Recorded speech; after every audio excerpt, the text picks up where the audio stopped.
Hi there, I'm Patrick Swanson.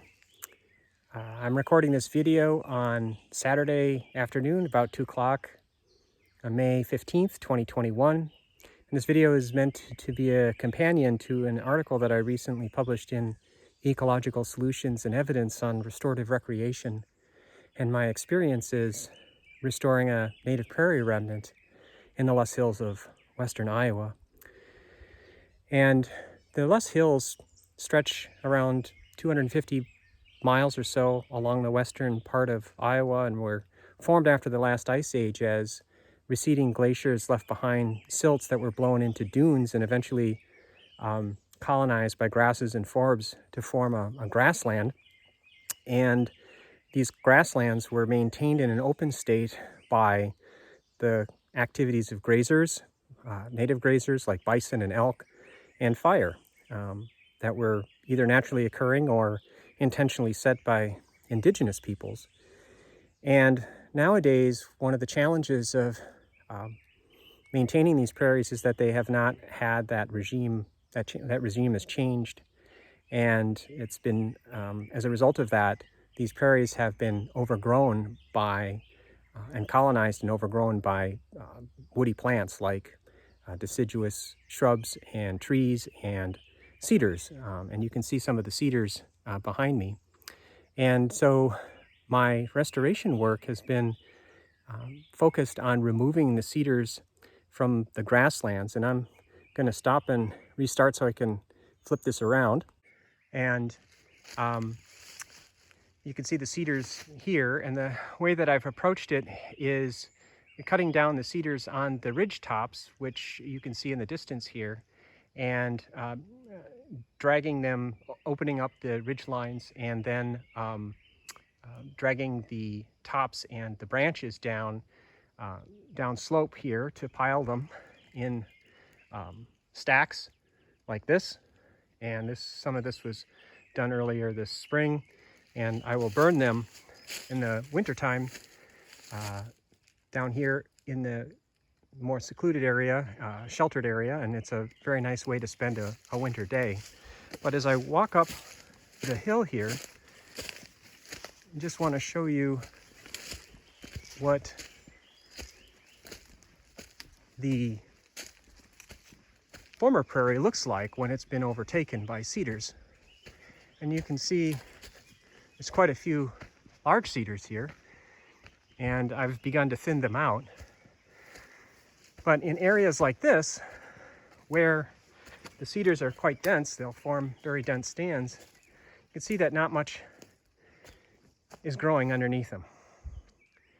And this was once open grassland, and in the article I show you historical photos from the 30s that document the fact that this was an open grassland.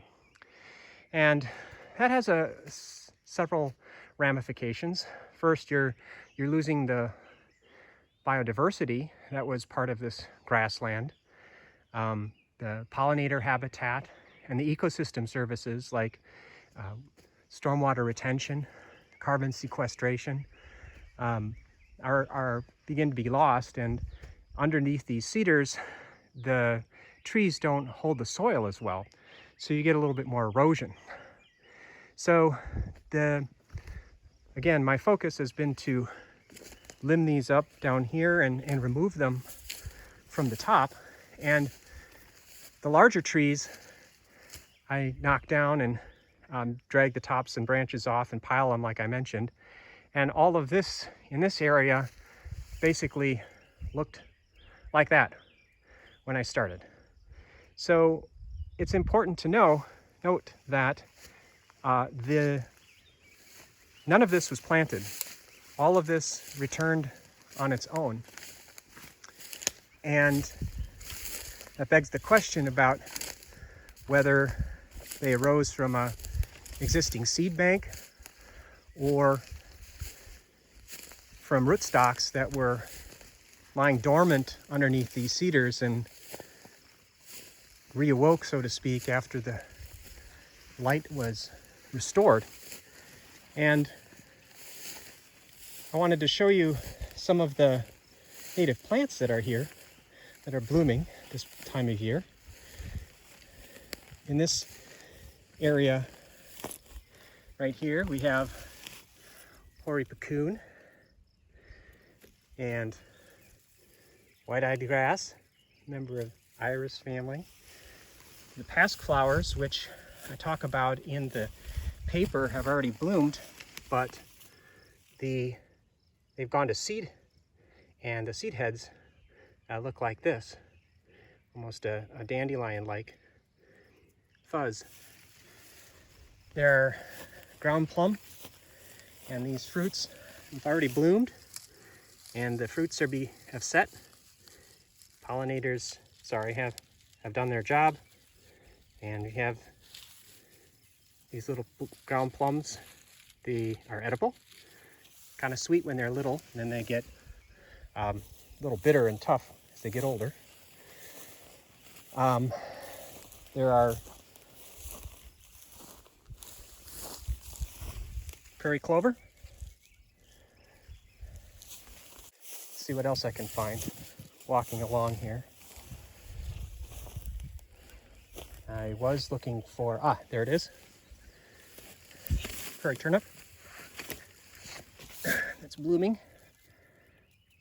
And behind it, plains muley grass, variety of other native species here.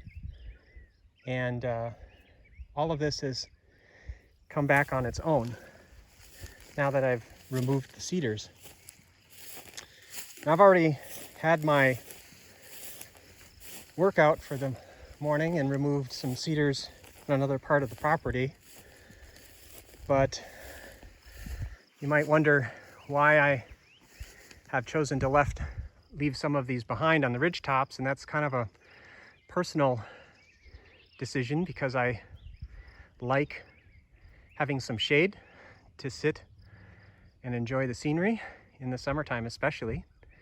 The other reason is these cedar trees cast some shade, long shadows in the winter and early spring, and what that does is delays the blooming of pasque flowers. And so the earliest flowers will bloom on the southeast side that have full sun, and the later flowers will bloom within 2 or 3 weeks of that. And that extended bloom time gives opportunities for native pollinators, bees, to wake up and find them. Usually the first bees that I see on the pasque flowers are honeybees, and then they move on to other things, and the pasque flowers that arise later are foraged on by a wide variety of other insects and visited by other kinds of spiders and everything else that I showed in a photograph, a composite in the paper. And so I'm going to leave you with kind of a panorama. And in restorative recreation, after I finish working, it's really important to take some time to admire the resurgence of life that comes from the work, and to receive its gratitude. I hope that you enjoyed this video and the discussion. Have a good day, and thanks for watching.